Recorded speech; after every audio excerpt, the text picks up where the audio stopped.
Hello friends, welcome to my channel. Today we're going to be reading Bear Helps the Forest and Maybe You Help Too by Karen Williams. So let's get started.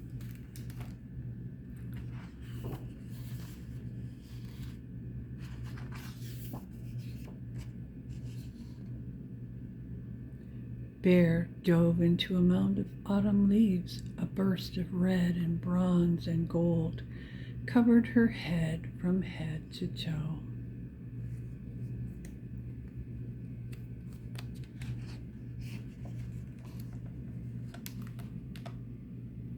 "Where are you?" Mama called. Bear bounced up. "I'm here." Meanwhile, the forest did its work.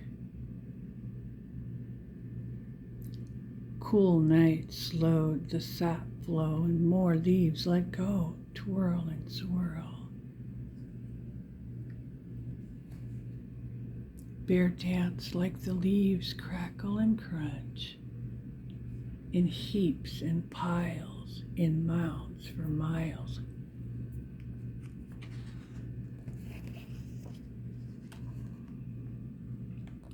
"Winter, it's time for sleep," Mama called. "I want to play," Bear cried. "You can play in spring," Mama said. Bear snuggled up in an old oak den.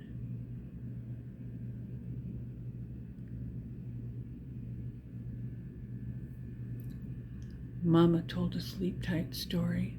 Bear slept and the forest did its work.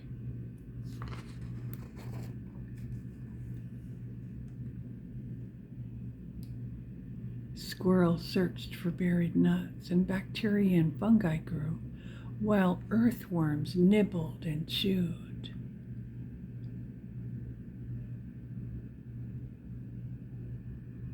Beetles and mites and slugs and snails munched too.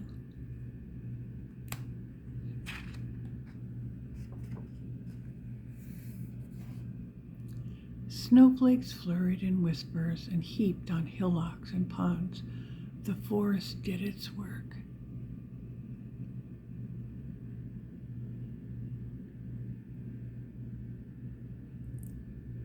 Shh. Bear dreamed of leaves floating on sunbeams.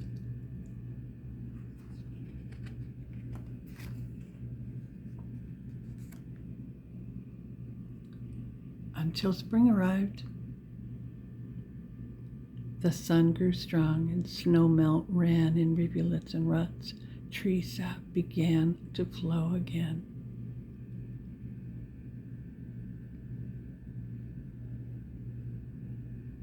Deer and squirrels and possums squished and squashed in springtime muck.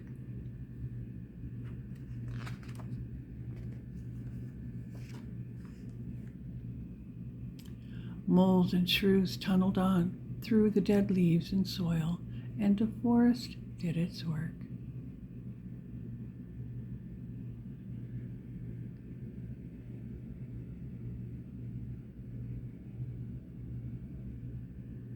Bear rolled over and woke from a long snooze. "Time to play in the leaves," she yelled.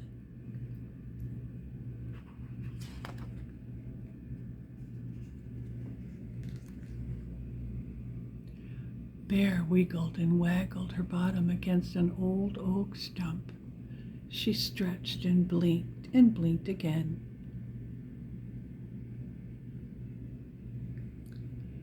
Where did the leaves go?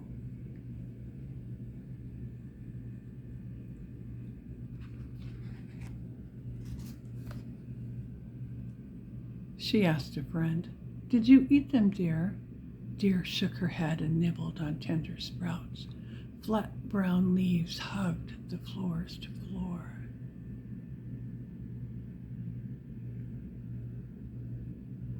"Mama, did you clean up the leaves?" Bear asked.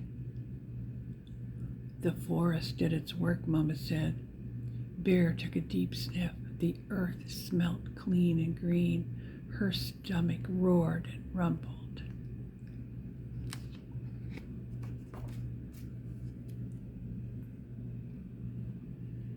Summer came, and Bear chomped and champed on dandelions and clover, her favorite acorn stew. Worms wiggled up through warm earth. Possums and moles pecked at insects, and so did the shrews.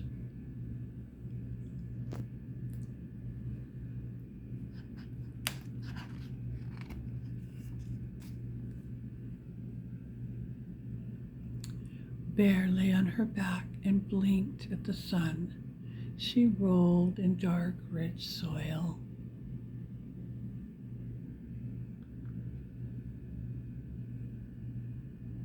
She sniffed sugar-sweet sap that ran deep in root and leaf.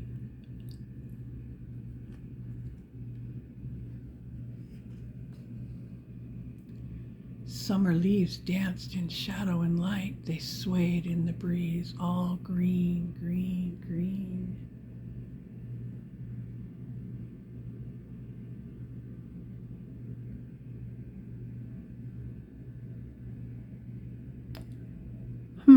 Bear harangued. Where are the piles for playing? The forest needs time to do its work, Mama said. The leaves held on tight, and Bear waited in sun and wind and rain.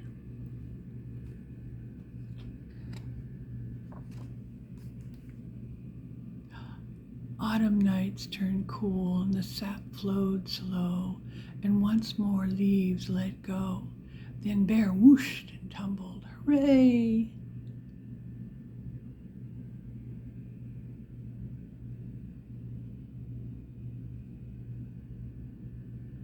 Bear scrambled and jumped in leaves, red and bronze and gold. They crumbled and crunched into pieces and bits.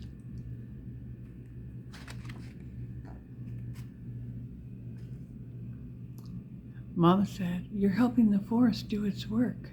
"That's silly," Bear replied.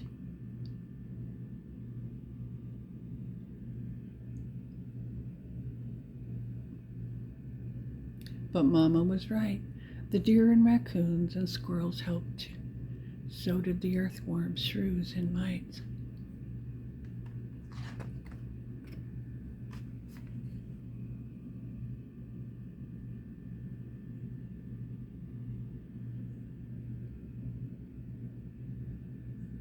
And maybe you helped too. The end.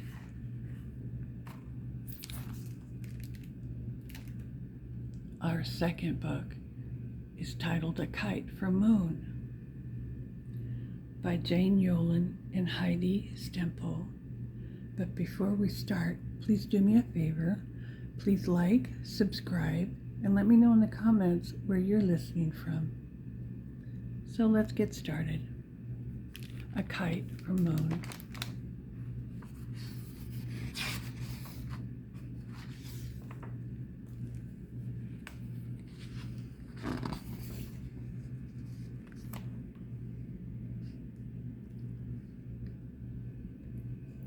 And for Neil Armstrong, who showed us the way.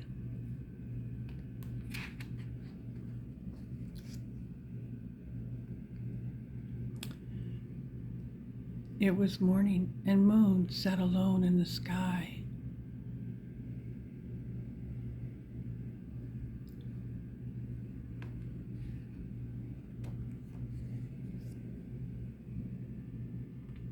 The stars were all abed, and no one below was singing to her. No one was sending up rockets or writing poems about her. No one was taking her photograph or painting her picture. Moon began to feel terribly sorry for herself.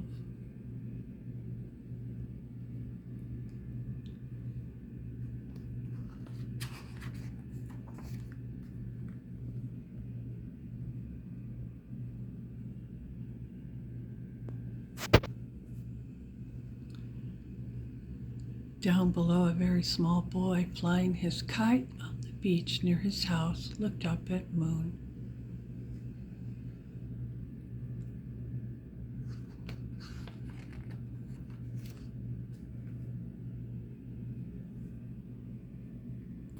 Moon, he called up to her, "Don't be sad."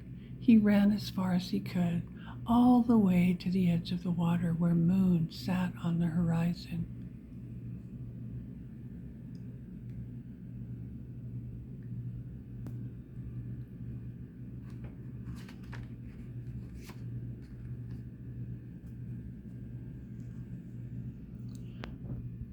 He tried to hug Moon as his mother did to him whenever he was unhappy.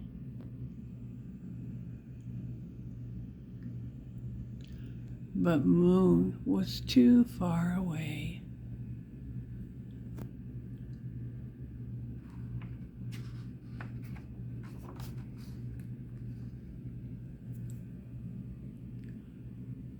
So he wrote on his kite, promising to come someday for a visit.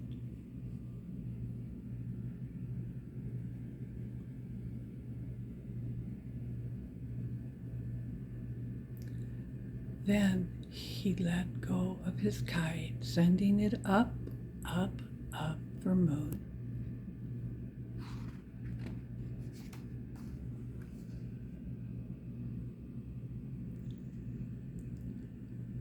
Days went by, years. Moon waxed and waned. She counted shooting stars and meteors. She worried about peace down on Earth, and strange objects whizzing by she eclipsed.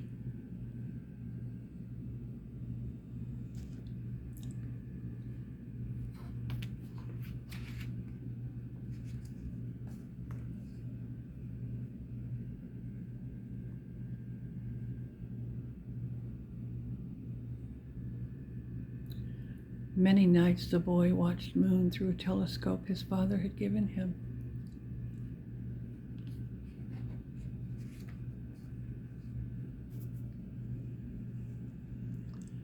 And many days he sent up a new kite for Moon. Red kites, blue kites, green kites, yellow. Some fell back to Earth. Some disappeared into the sky.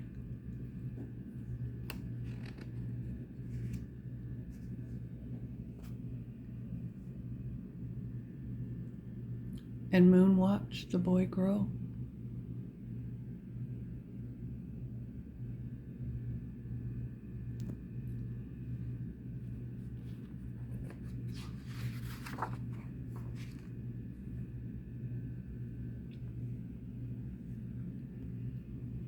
Every day the boy studied hard.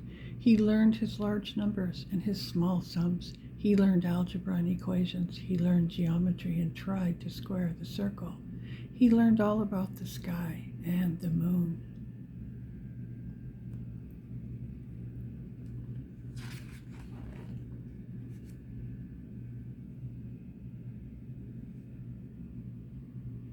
He learned to ride a bicycle, drive a car, fly a plane, and a rocket.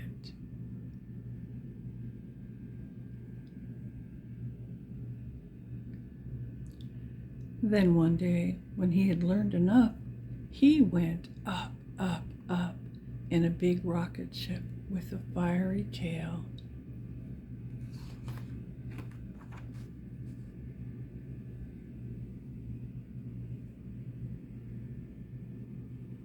"Hello, Moon," he said. "I've come for that visit."